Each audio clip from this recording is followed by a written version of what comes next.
On February 24th, 1933, gangsters gunned down Dennis Ziegler here in Chicago. Ziegler died in his son's arms. He leaves behind 11 children and his wife, Edna. I'm Lissa Morgans, and you're listening to Call Edna. Call Edna bonus episode. Welcome to the attorney.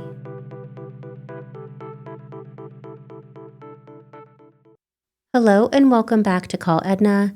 I know I promised you this week we would have the boss, but I thought it would be fun to show you a conversation that I've had regarding our ever-evolving fact pattern with my former colleague at my last law firm, Danny Cohen. In this conversation, you're going to hear a little bit about Danny himself, and then we'll get into the case, where I ask him where he would take the investigation next and what he thinks about the factual disputes that we have in general. You may have noticed, although we've been going suspect by suspect, our fact pattern has changed a lot over the course of this podcast. As we've gotten new information from primary sources, it's shaken up a few of the facts that I accepted as true when we began. And while so far that hasn't impacted our suspect list too much, it does raise a lot of questions, and it's something that I've been focusing on behind the scenes. And what you'll hear is how lawyers talk to one another every day, going back through facts over and over with light disagreement to see where exactly can this case proceed. It's a different style than usual, a little more informal and lighthearted and explicit at times. Also, with today's episode, we're going to reference quite a few physical things. If you're curious about what they are, check out my Instagram, Patreon, or Facebook, and you can follow along with our conversation today. Back down in Chicago, a murder was had.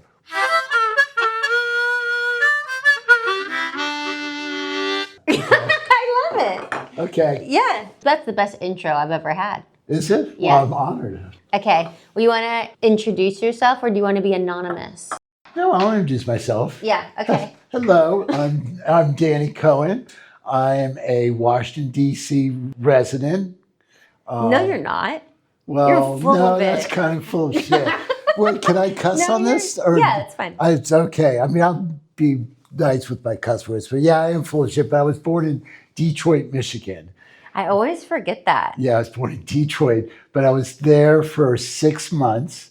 And then when I was 3 years old, my papa worked for Senator Hart from Michigan, Phil Hart. And so we moved to Washington, D.C. in 1963. I didn't know that's why you moved. That's why I moved, yeah. So my father could work for Senator Hart. So I was a 4-year-old boy back in 1963. One of the first things I remember was the Kennedy assassination, which would have been in 64. So I guess I moved in 63. Yeah. And my father had a office at the old Senate office building, which is now, coincidentally, the Phil Hart Senate building. But from his office, I could see the casket and the horses and the Whoa, I didn't know that. Yeah, so that was very cool. I mean, not obviously it was very traumatic, but as a experience. As a 5-year-old boy, it was something that I still remember to this day. Cool. I guess makes me the tail end of a baby boomer, because that was after Kennedy's assassination. About 6 weeks later is when the Beatles played Ed Sullivan, and Beatlemania swept America. And so I remember sitting with my folks watching Ed Sullivan and seeing the Beatles play. So then I started my decline into rock and roll and legal career. But yeah, so I grew up here. I did grow up here in D.C. No, I believe you on that. I did grow Just up, don't which live is here. why they call me D.C. Dan. But the era of being in D.C. from that juncture, like 1965 to I left to go to college in 1977. And so it was really a fun time to be in D.C. because you had all the demonstrations and That's a powerful time to be in D.C. Powerful time. But I was tear gassed when I was like 15 years old. Really? It was like a May Day demonstration. They're trying to for stop labor. I think this is 1971, and they just threw everyone into a pen in RFK Stadium. I was tear gassed. I remember some woman like flooding my eyes with water. With water. And then I got busted at RFK Stadium, but they just Which is let now me go. destroyed.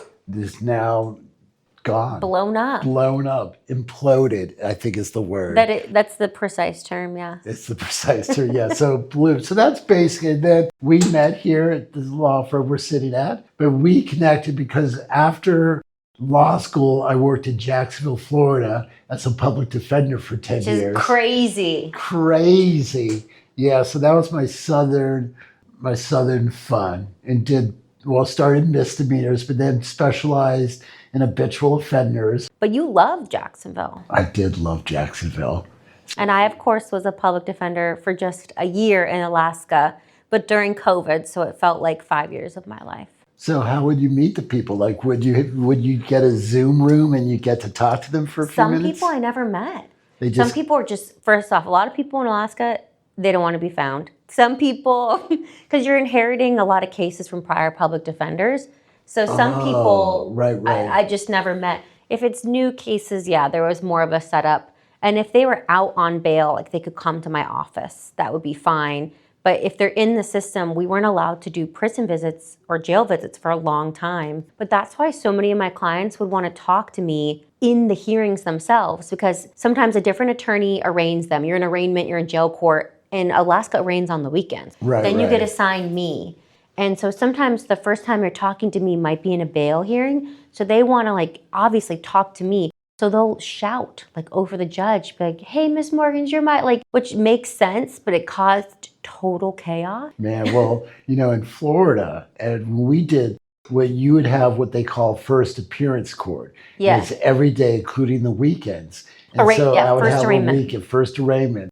And so what we would do is you could go to the jail and you do your speech don't plead right away, listen to what the offer is, don't make statements. But we had a few judges back in Jacksonville, Florida in the 90s. And for crimes, as you know, if you plead guilty to a petty theft, that's considered a crime of dishonesty. So then you could be impeached later on if you get a petty theft.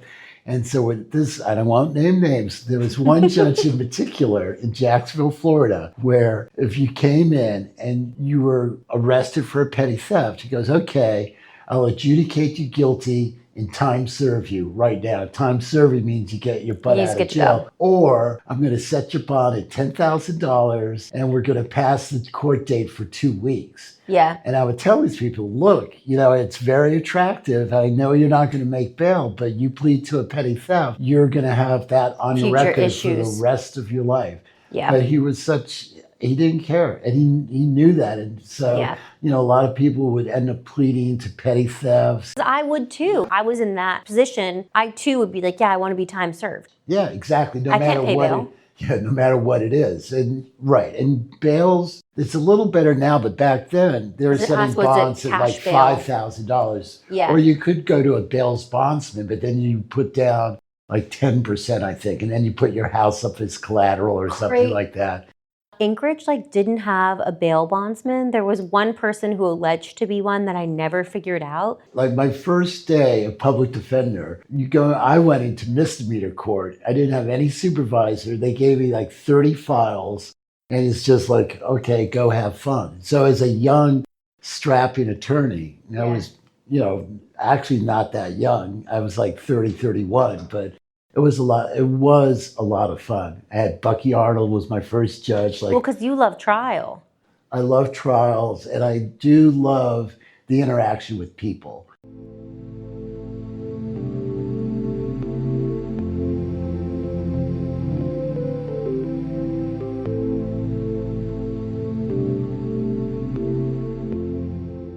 I want your take as someone who used to look at a lot of case files on Bruce's murder. Because I don't know how caught up you are. I'm dealing with a lot of conflicting fact pattern issues between the eyewitness, family accounts, and newspaper accounts. I now have a couple of different fact patterns, and I don't know what quite to make about them. Would you put eyewitnesses account in the paper is like top, or you think that could be just as corrupted as anything else? Well, obviously, you talked about this. Eyewitnesses can be very untrustworthy. Yeah. Because of their point of view. Sometimes they want to be right, but it's very powerful testimony. Yeah. When someone hears an eyewitness, and then you've got to go, as you would know, during a trial, you've got to show that this person, because of either where they're looking, they're predisposed for some kind of bigotry, not even that they are alleged bigots, but everyone has like prejudice, innate prejudice. And so you have to explore all that stuff to understand why would a person, like if someone's father had gone to jail, for instance, or for every detail, I'm not sure how much I can trust every detail. Theirs is the most different from the other accounts. Right. But then you had the list. Yeah. You have like 3 or 4 people on the list. And that's what his wife, Edna. Mm-hmm. Edna, had. I should be able to remember that name, Edna. But so the list to me would be, if I was a police, Bruce that's gave where her that list. Yeah. Right, and that would be where I would probably start. Which is why I started with it and then sort of went through the historical stuff to say, okay, who can we add to our list? Who did these 3 or 4 people, who did they interact with? I wanted kind of a full list of people to look at, and now we're sort of going suspect by suspect. Right, and going person by person on the list. Yeah. And then you look to see look and see if they were in the newspapers. You look at the prosecutors. That's what I've been doing. Yeah, and it's interesting too when you get the historical. You get to go back, so you get to look at things with a fresh eye, which is what you're doing in this situation. Yeah, but some of them are like not well known. And so, especially from the actual list that Edna gave the newspapers, like Lloyd Little, I've had come up once or twice. Like, he's not a very well-known figure. So given the passage of time, it's really hard to pinpoint him anywhere. It's almost like you go to the family members, so Lloyd's family, whoever is still around. I know, I thought about that. Family tree, and just, and see, did Lloyd ever like tell stories of family folklore or something like that? There's a lot of people on the list currently. For the ones on Edna's list, like Lloyd Little, I might have to do that for. There's not much on him. Lloyd Little. But I did that for the eyewitness, and I reached out to the family, and we've been emailing back and forth, and there are some people who knew the story and knew the story sort of as the eyewitness had said. And I think something I'm struggling with is he was a doctor, and so I really feel like the number of bullet wounds, that's something like a surgeon would really note. How many bullet wounds were there? He said there were 5, and the newspapers and everything else say there's 3. That's not as big of a deal, right? But that's just one of the indiscrepancies. And I just really I feel like he'd be more right on that than wrong, or though maybe it was very messy and you just wouldn't. But wait, so the surgeon says there are 5 bullet entry points. It's from newspaper reporting. It said that he pumped 5 gunshots into Ziegler. That was the eyewitness's account. Which I assume, since he dealt with Bruce's actual body, he touched it, like he would know, but maybe it was so messy you could mess up between 3 and 5 bullet based on entry and exit. It was into his head. Probably not. I would think a good surgeon would absolutely be able to know. Like, now when you do murder cases, they're very particular. Very precise. And very precise. You know where the entry went in. You know where it went out. I mean, it's a bloody mess, but surgeons are very meticulous. I tend to think he's probably more right than wrong on the 5 versus 3. I feel like that's where he would have specialized expertise based on his own field. He would get that right. But what would that tell you, though, right? So the difference between 3 and 5, it just doesn't matter, because I guess he was. Do you know what kind of a gun it was? Was it like a sub? That's another issue. My family thought it was a machine gun drive-by. The newspaper reporting says it was a revolver. Someone stepped out from behind a tree. The eyewitness is kind of a combination of that. They stepped out of the car and fired, still with a revolver. But you see, that's a very different thing. 5 bullets with a revolver. Yeah. Boom, boom. I mean, you've got to kind of cock reload it. So you don't really know if the person was behind the tree or was a drive-by shooting. That's the biggest difference between the eyewitness's account and the other newspaper reporting that I'm seeing. So I didn't even know about this eyewitness. The newspaper accounts talking about him are not digitized. So I found it in like old family papers mentioning his name. So I went off of the Chicago Tribune and other newspapers the day after the murder and what they reported. And they had this whole like photo diagram explaining methodically step by step. So I kind of accepted it was so detailed. Well, wait, so you saw it on microfiche? Like the newspapers, they weren't digitized. My family has the original papers. God, they've got to be pretty yellow. I was shocked. The condition of these papers was so good. Well, you didn't have a lot of dogs, did you? Because they would have used that for poop and stuff like that. They kept so much stuff. And so, yeah,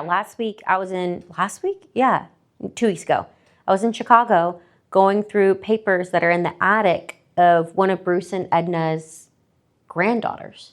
And she had all these working papers from Bruce because her mother was Bruce's at-home secretary. That's crazy. It's crazy. He was a real, like my mom was like that too, just collects everything. So methodical. He had stuff filed. He was really organized.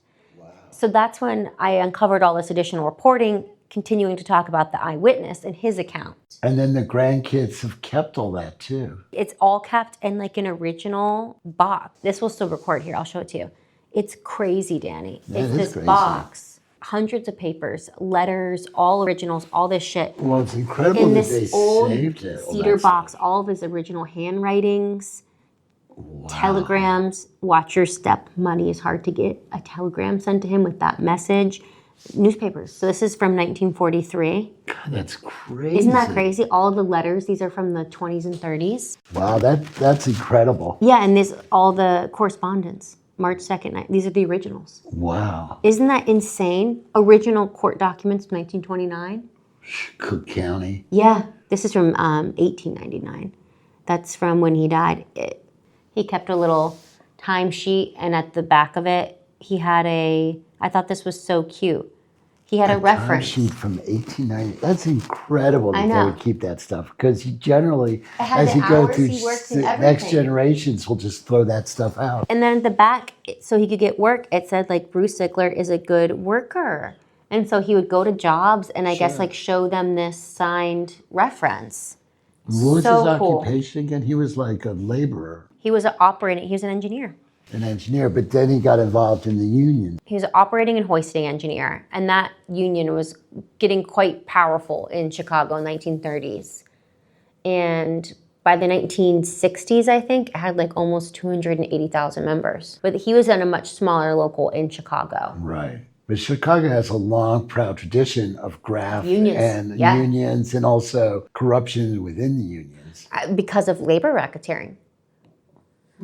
But yeah, okay, so back to... Yeah, we'll go back, but that's a nice thing. It's But so that's interesting. incredible because It's crazy. as you investigate this stuff, that source material is invaluable. The letters, this is another tangent. The letters are insane.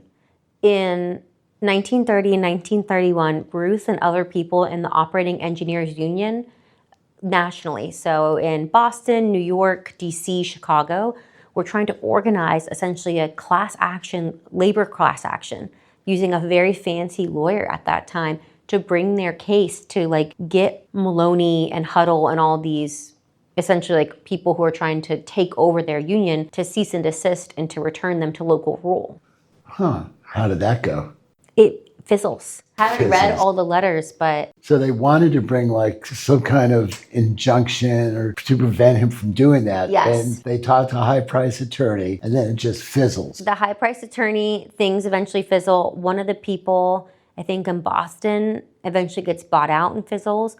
And I'm pretty sure action is filed, but it's just in Chicago with a local attorney.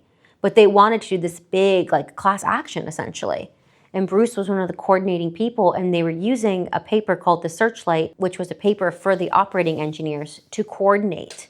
That's crazy. It was great. And I have all these original letters between like Bruce and the head of the Searchlight going back and forth about what to put in their paper, what to not, how they can connect with other people in the union.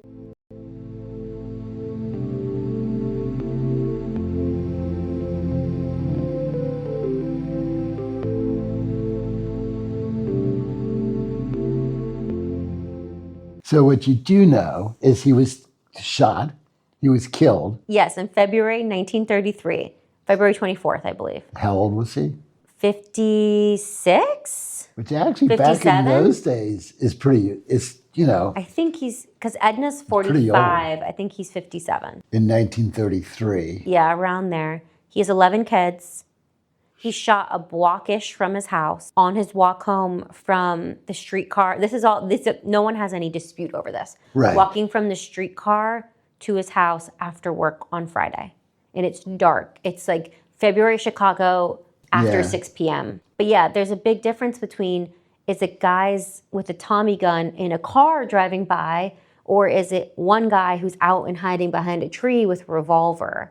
But then to shoot it like 3 times. Yeah. He wanted to make sure that he was dead. I've been going back and forth as to whether or not I feel like Maloney, the head union guy, is one of the people involved in the shooting. And I think the shooter has to be a professional gunman. Like they wanted Bruce dead. I think that's a professional. But there may be additional people. There's the getaway driver, and there's maybe someone in the back seat. That's another factual dispute. Well, if he's shot from the car, Yeah. I mean, you'll never know how many people were in the car. Yeah. I'm just, the But only if reason. it was someone behind a tree, say, and it was just, he doesn't necessarily have to be picked up by a car. I mean, you could shoot and then just, walk away. The car is definitely waiting in either scenario. It's just whether or not that one guy gets out and hides behind a tree, or they stay in the car and shoot. Well, so the car is waiting, but how do you know that? How do you know that? Is that from the newspaper? Every account says there's a car. There's at least a car with a getaway driver and a gunman who are separate people in a car at 3634 Trip Avenue. And they even describe the direction the car drives to get away. So when you say they, how many it wasn't like then. It wasn't a totally dark street. I mean, there were eyewitnesses. So that's another pickle. The street lights, there's another It's really sad though as you go through this, because I love pickles, and it's just wrong that pickles get such a bad word thing now. I didn't used to like them. It should be like egg salad. It's like an I egg salad. hate egg Exactly. salad. So why should that's an egg salad? It sucks. It's awful. But I it's not believe an the egg street salad. lights were cut off.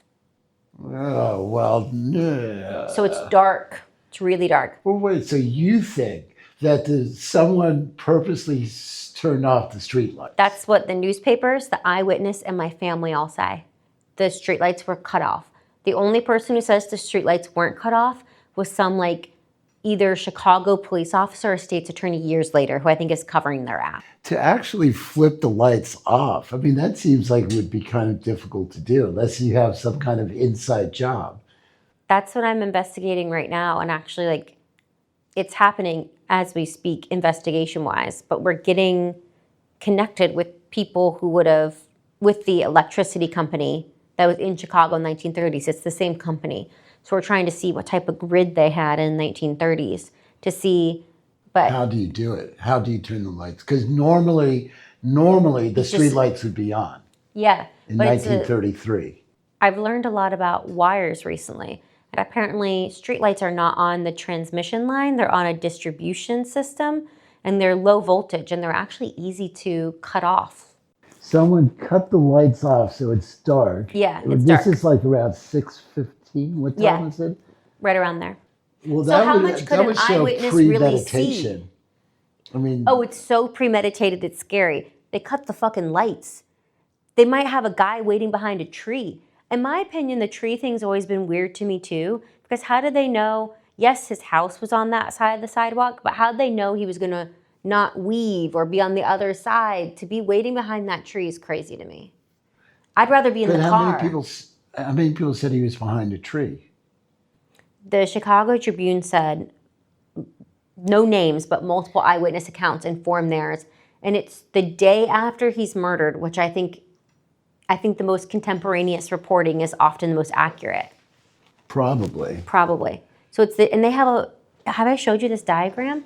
These people are so confident. But what's odd is it's obviously a busy street. It's not. But how do you have so many eyewitnesses then? I don't know. I mean, that's also kind of I'm weird. wondering if there's so many eyewitnesses because the streetlights went out. If the streetlights went out at my house, I'd look outside. I don't know. I only have one formal eyewitness, but there's other clear eyewitnesses who are unnamed. But I only have one name. From the newspaper accounts. This is from the newspaper the day after he's murdered. So what's that? That's like an artist rendition Yeah. of what happened, like a courtroom Yeah. stenographer picture. Well, there in that picture, the guy's from a tree. Yeah, and there's And the car shooting. behind him, and it's this spot. And is that picture actually from the 30s? This first picture is from me when I walked That's your in. picture when you Yeah. walked in. So it is a pretty quiet street. It's pretty quiet. And it would have been, quiet back then too. So it was a residential street. Yeah, it's purely residential.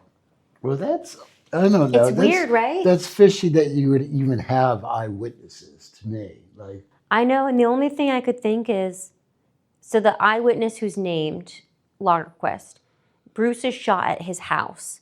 So that makes more sense to me that he's an eyewitness. He's at home. He probably hears the shots and he goes out. He doesn't say much about he doesn't know the appearance of the people. He says something about there were 5 shots and he tries to revive Bruce, but Bruce dies. so he comes out and he did see, He hears. says he saw 2 people but couldn't identify them. And that there were 5 shots. It doesn't clarify whether he hears it or sees it, but he's a surgeon touching the body. But it sounds like his account is he heard 5 shots. It's not clear. That's sort of where my line of thinking went to, was maybe it is 3 shots in Bruce and he heard 5 shots, and both those things are true. Because maybe only 3 actually went into Bruce. Well, yeah, but what did his death certificate say? Multiple gunshots. Multiple gunshots. Yeah. Yeah. They were a lot looser back then. Oh my God. I mean, this report, I could have written it. Stressed because I thought I had this beautiful list of suspects with my fact pattern, but now my fact pattern is not solid. Well, no, your fact pattern is not solid. And so your police reports, because you've obviously gone through the police reports. I haven't been able to get them. Really? So your family was, with all these newspapers and everything like that, never got copies of the police reports. The police were never cooperative in providing the reports to my family. And that, you know, through oral history, that your family tried to get the police reports? Yes. And that they were not successful. They allege there was probably a cover-up of the Chicago police, and they did not want my family to have the report. However, other reporters and such throughout time have gotten the reports. So I originally FOIA'd Chicago police saying I want the report. They said it didn't exist, which I think they probably just couldn't find it / didn't want to look that hard. I didn't provide like a file number or anything, but I found the file number in the attic papers 2 weeks ago. Homicide file number 1068, Dennis Bruce Ziegler. Well, then... So I re-FOIA'd with that. Yeah, you re-foiled, but it's one of those things too, like how long do you keep reports around? I know, so we're trying to, I won't talk about it too much, we're going through back channels right now within Chicago to see if we can get them through other means, because I just don't think they're going to turn them over. They could be buried in paper copies somewhere. Like, I don't necessarily think it's nefarious. No, but I mean, you would think that these kind of records would have been digitized. You're skeptical of the same things I'm skeptical of.